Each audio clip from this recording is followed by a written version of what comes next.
So one of you, maybe if I'm lucky two, are probably wondering what's happened to me. After all, my last video was put up over a month ago, and I seem quite adamant about trying to put more videos up on a more regular basis. But as you can tell from the title of this video, something rather unexpected happened.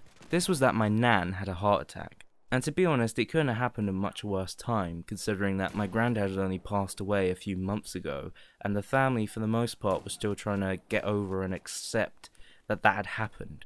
I guess it also didn't help that my mum spent nearly 4 hours driving up to Bristol and back along with my sister and all the stuff from her flat.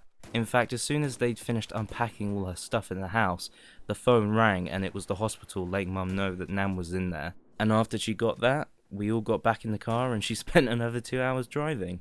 When me and everyone else in the family arrived at the hospital and met together, there seemed to be a rather bleak atmosphere.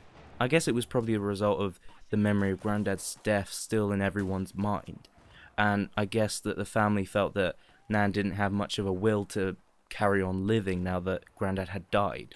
And when we spoke to the doctor, she said that there were 3 outcomes. She'd either wake up with brain damage, or not wake up and die. After hearing that, it didn't really help the family maintain a positive attitude, and they basically prepared themselves for the worst.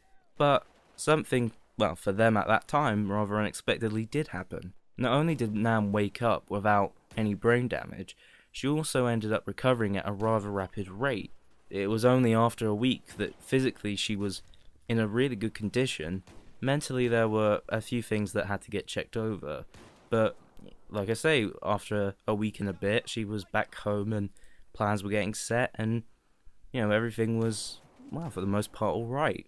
And getting back on the topic of my granddad's death, when he was in hospital, the doctor believed that he only had 1 day to live, but he ended up holding in there for 11 days. And in those 11 days, certain things happened that became lasting memories for some of the family, and are now sort of keen moments that they'll look at when they think of Grandad. So I guess if I'm trying to force a moral out of those two situations, I guess it would be that, well, bad stuff's going to happen to you, either you directly or to people you care about. And maybe for a few exceptions, I guess there is a way to either maintain a positive outlook in those situations or find something that's not bad in those situations. And I don't think it makes it less worse, but I guess if you try and maintain that type of attitude, it helps you be prepared for what might come your way. But, what do I know? I'm just a kid.